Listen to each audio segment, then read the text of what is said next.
tal? ¿Cómo están? Bueno, los eventos políticos de los últimos días en el Perú también, por supuesto, nos traen muchísima preocupación a la situación de la vicepresidenta Dina Boluarte, que ha visto pues un informe de fiscalización de Contraloría que la pone en una situación muy delicada en términos de su continuidad ante lo que vaya a ser el Parlamento, ante la situación que hemos visto luego del audio que se propaló, que en realidad para el que tenía los ojos y los oídos abiertos, eh, confirman algo que ya se veía venir. Es una suerte de génesis lo que conversan Bruno Pacheco y Samir Villaverde sobre lo que se vio después, es decir, la entrada de Villaverde a el Ministerio de Transportes y Comunicaciones, el papel del ex ministro Juan Silva, que no tenía ningún tipo de experiencia para manejar una cartera como estas, y evidentemente los intereses delictivos que estaban detrás y que, bueno, se vienen acumulando. Ahora se habla incluso de un testimonio de Villaverde con una coima de presunta coima de 30,000 soles para el presidente de la República, que francamente suenan a poco, pero que seguramente forman parte pues, de un esquema o formaría parte de un esquema bastante más significativo. Y evidentemente esto se completa con la decisión del fiscal Pablo Sánchez, que venía ya trascendiendo desde los últimos días, el fiscal de la Nación, de abrirle investigación al presidente Pedro Castillo. Es la primera vez que un presidente en ejercicio es investigado por este tipo de cargos. Ya se sabe que un presidente como tal no puede ser sentenciado, ¿no?, en ejercicio, pero sí puede ser investigado. ¿Y qué otro tipo de consecuencias podría traer esto? Evidentemente para la situación de gobernabilidad ya bastante maltrecha para el señor Castillo. Vamos a conversarlo con el penalista Carlos Caro, a quien le damos la bienvenida. ¿Cómo está usted, Carlos? Gracias por estar hoy con nosotros en Caretas. ¿Qué tal, Enrique? Muchas gracias por la invitación.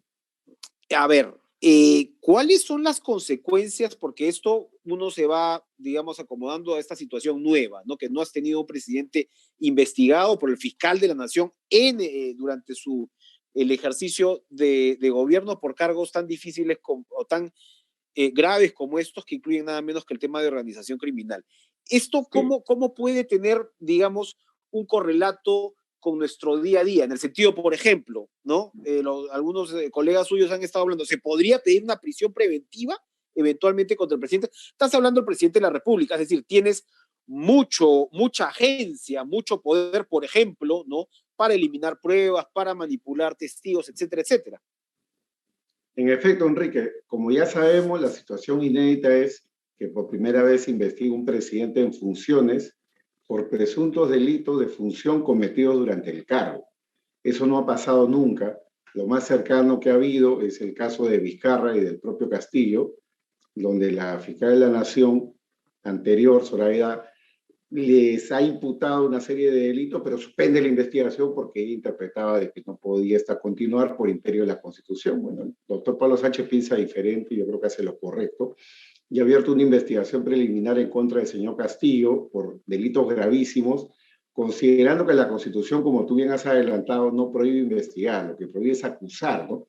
Y desde el punto de vista técnico, acusar es una etapa posterior del proceso donde ya el fiscal ha terminado todas las investigaciones y cree que hay delito y solicita ante el juez que haya un juicio oral para que la persona sea juzgada y eventualmente sentenciada, ¿no? Bien sea condena o absolución. Pato Gallareta, como se dice, en esa etapa no estamos en la etapa inicial de recojo de la prueba, y dado que se está generando una situación nueva, las preguntas que tú haces son súper válidas y están, digamos, abiertas al diálogo, ¿no? Concretamente, en el caso de la prisión preventiva, sí hay una limitación legal clara, porque eso solamente se puede dar en la etapa preparatoria, que es la etapa 2. Ahorita estamos en la etapa 1, que es la preliminar, pero de hecho, yo soy de los que cree que en esta etapa no hay ningún impedimento conforme a la ley 27379, concordada con la ley 27399, que rige para casos de altos funcionarios públicos de la época de Montesinos, Fujimori, que permiten para los altos funcionarios dictarse algunas medidas, como por ejemplo el levantamiento de secreto bancario, tributario, de las comunicaciones, el allanamiento, incautación de bienes, congelamiento de cuentas, activos. Eso es algo que está servido y yo creo que es algo que forma parte de los poderes generales del Ministerio Público y que en este caso podría ejercer.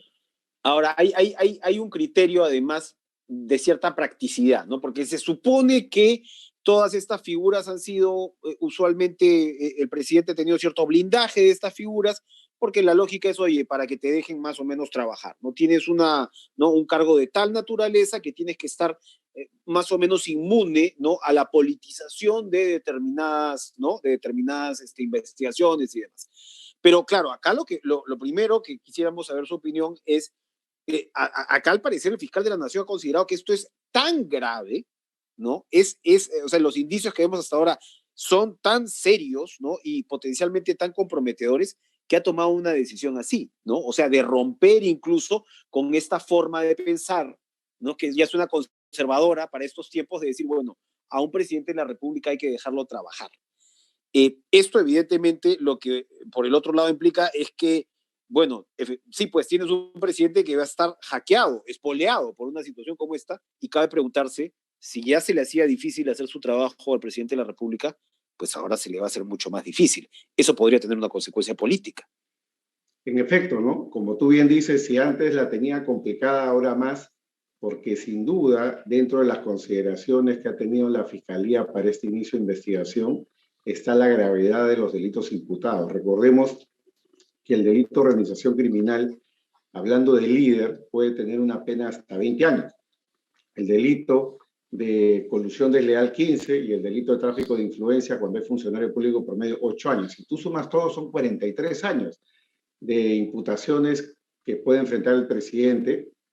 Acá en el Perú las penas se suman con un máximo de 35, con lo cual Castillo está enfrentando investigaciones por delitos que sumados podrían implicar 35 años de privación de la libertad.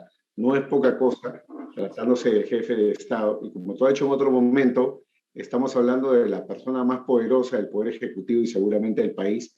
Tiene parte del control del sistema judicial, el sistema de justicia, porque los procuradores son parte del Ejecutivo, la policía es parte del Ejecutivo, y son órganos que colaboran con las investigaciones y participan en los procesos penales. Entonces, la posibilidad de, digamos, desaparición de huellas, coacción a testigos, aniquilamiento, digamos, de documentación que pueda ser útil para efectos de estas investigaciones, es algo que está a la vuelta de la esquina, ¿no? Entonces, hay un riesgo, un peligro procesal ahí latente. ¿No le llama la atención, por ejemplo, que el señor Pacheco, hablando de esto, no haya sido ubicado por la policía en este caso? O sea, nosotros sabemos que cuando la policía tiene un objetivo claro, pues lo cumple. Y todo indica que el señor Pacheco está en territorio nacional.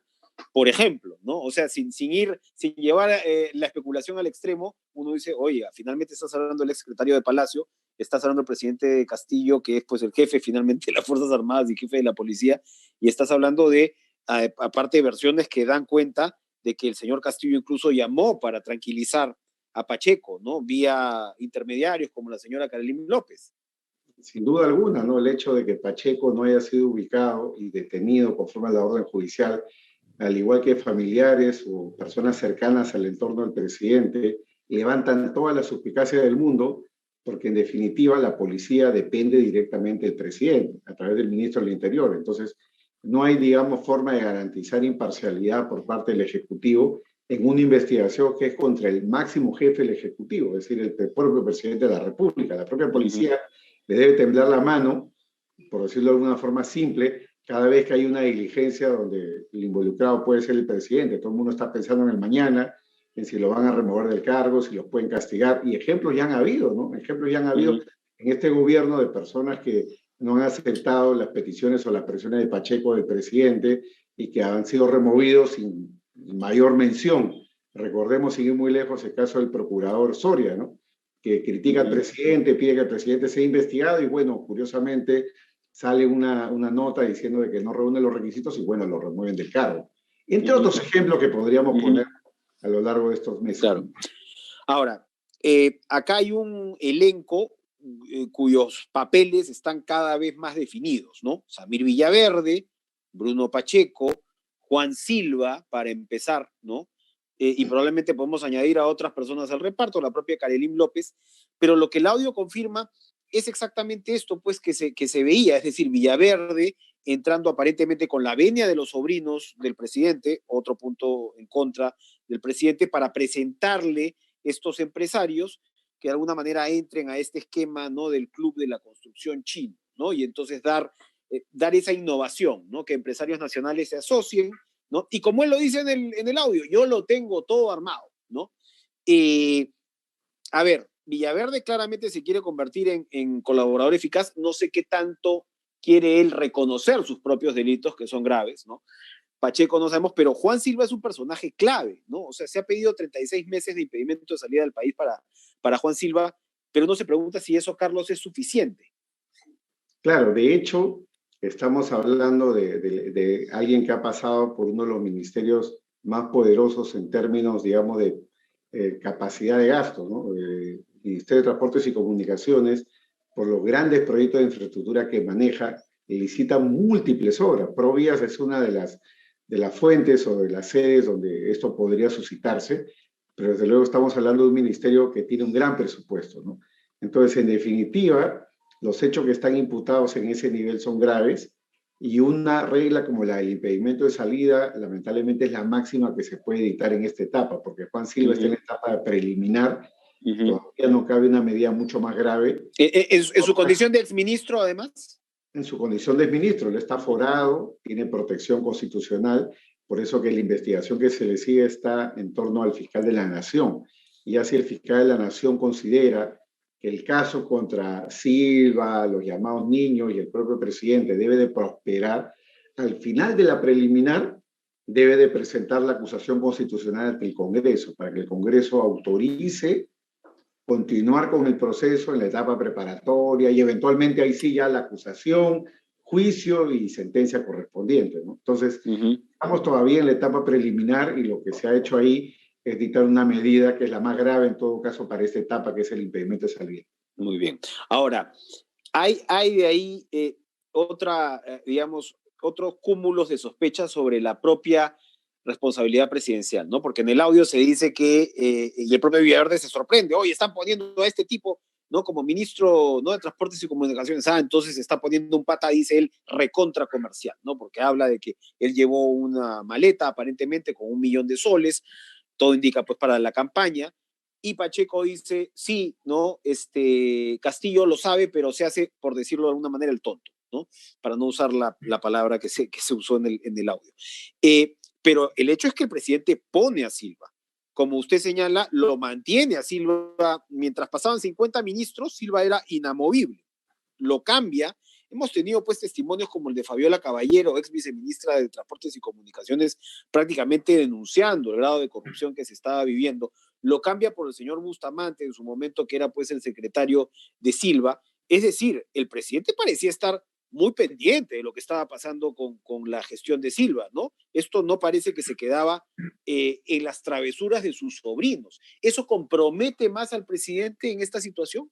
Sin duda que sí, y ya empiezan a salir las voces que comprometen directamente al presidente, ¿no? Hasta hace pocos días lo que teníamos era un entorno presidencial cuestionado, con imputaciones de corrupción, pero lo que se ha revelado en las últimas horas de presuntos pagos al propio señor Silva, presuntos pagos al presidente, dichos todavía indirectos, no hay la persona que diga que le di la plata al presidente en la mano, eso todavía no lo hemos visto, pero bueno, vemos que cada vez la investigación avanza más y cada vez surgen nuevas informaciones que sin duda la Fiscalía tendrá que corroborar para ver si son verdades que puedan ser, digamos, anotadas para un eventual juicio, ¿no? Pero lo que quiero decir es que es tan grave la trama que estamos enfrentando que cada vez son más los hechos y lo que sorprende es que todo esto se haya hecho en tan poco tiempo. No estamos hablando de un gobierno de años o décadas, estamos hablando de un gobierno que apenas tiene 10 meses. Pero la tenían clara, Carlos, porque Villaverde dice en un momento, Pacheco dice, le van a sacar la mugre de los ministerios, y el otro responde, sí, pero en 3 meses la hacemos linda, ¿no? O sea, había una intención más o menos de entrar a matar, y esto evidentemente es cada vez más claro, ¿no? Claro, y precisamente esos audios que confirman que ha habido una preparación delictiva previa a la asunción del cargo, previa a la transferencia de mando presidencial, son relevantes para la imputación por organización criminal, porque recordemos que ese delito consiste en la sola pertenencia. Ese delito no implica matar, delinquir, robar. Ese delito se comete por el solo hecho de pertenecer a una organización criminal que está hecha o está creada con la finalidad de cometer sucesivos delitos a lo largo del tiempo. Estos audios, si son validados por los peritos, los fiscales, desde luego, o las partes lo reconocen, al menos alguna de ellas, pueden ser usados como pruebas, básicamente, del delito de organización criminal. Efectivamente, porque lo que se ve es en ese momento es cómo se arma esa organización y luego la historia nos ha confirmado que efectivamente se da. Es decir, Villaverde intenta entrar al círculo de Silva para hacer negocios y la realidad nos muestra que sí, que lo logró y que lo logró aparentemente con el concurso nada menos que de los sobrinos del presidente. Y bueno, esto ya se amarra con el pedido de dinero de Silva, supuestamente para Castillo, etcétera. Para terminar, Carlos, esta es una, por supuesto, digamos, es un trámite penal, es una investigación penal, pero esto cómo se vincula con la situación política del presidente, es decir, con las posibilidades de vacancia, con la posibilidad, qué sé yo, si no de un juicio político o de una suspensión, etcétera, etcétera. ¿Cómo esto se traduce en ese desarrollo de sanción política que de todas maneras tiene sus propios términos, ¿no? Sin duda alguna que hay en paralelo una situación política que se está tejiendo a nivel del Congreso. El Congreso va a tener que evaluar en paralelo, no en conjunto, sino en paralelo, dos situaciones. Primero, la posible acusación constitucional que presentará en su momento el fiscal Pablo Sánchez o cualquier otro congresista, porque no necesariamente Sánchez debe gatillar la acusación constitucional. Los congresistas podrían denunciar al presidente con toda esta información y tratar de que esto sea discutido a nivel del Pleno, y si pasa los filtros correspondientes podría haber una acusación constitucional. Eso podría implicar a su vez tanto la imputación de delitos como la infracción grave de la Constitución. Ese es un camino. Y el otro camino es el camino de la vacancia. Y el camino de la vacancia es hasta cierto punto el más amplio y el más arbitrario, el que solamente se define por el número de votos, ¿no? Los juristas han hecho muchos esfuerzos, pero ninguna autoridad, ni el TC, ni la Corte Interamericana, nadie ha definido exactamente lo que es incapacidad moral permanente. Entonces, es un tema que se define con 87 votos. Los congresistas lo tienen. Yo diría que si la votación se produjera hoy día, estarían bordeando seguramente los 70, ¿no? Que pase de acá al día en que tenga que decidirse esto, los votos pueden aumentar y bueno, así es la política, ¿no? Pasó con Vizcarra, con un primer pedido de vacancia que no prosperó y el segundo, claro que prosperó, ¿no?